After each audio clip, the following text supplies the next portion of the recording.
Okay, we'll start with Pat. Pat Cortellessa, the former Rhode Island Republican candidate for Secretary of State in 2018. I also ran as the Republican candidate in 2020 for District 27 in Cranston, West Warwick.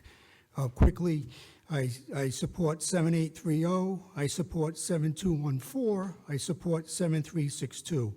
Although I support mail ballots, I think it's a great thing.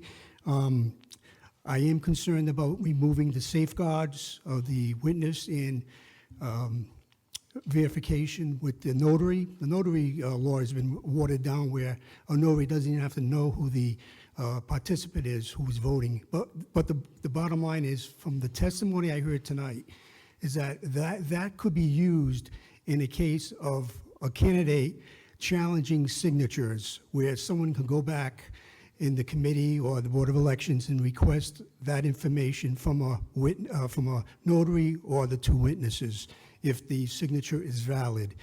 I am concerned about the software that the state will be instituting with signatures.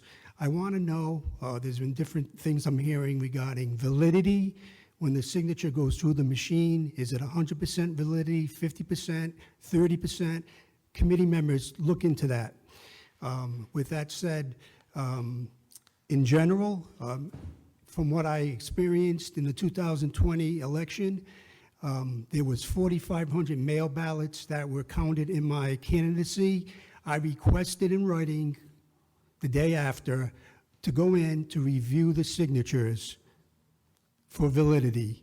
That was rejected by the Board of Elections. They claimed there was no law that gave me the right, although historically a candidate could go in and review signatures for the validity issue. It gives a candidate and the general public to feel that the elections are fair and equitable and valid. And we have a major perception problem in Rhode Island and across the nation regarding that issue.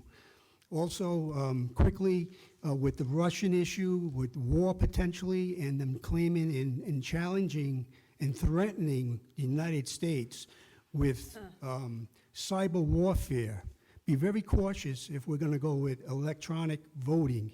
I could see a potential problem, and I appreciate it, and thank you very much. Thank you. Any questions from the committee?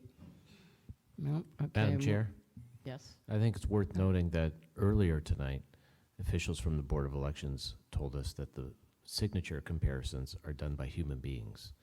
The computers help facilitate that, but it's actual human beings that compare the signatures.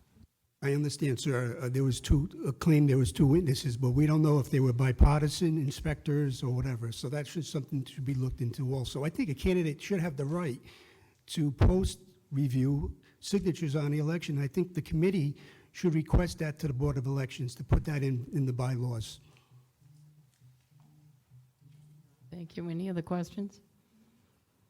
Okay, Zach?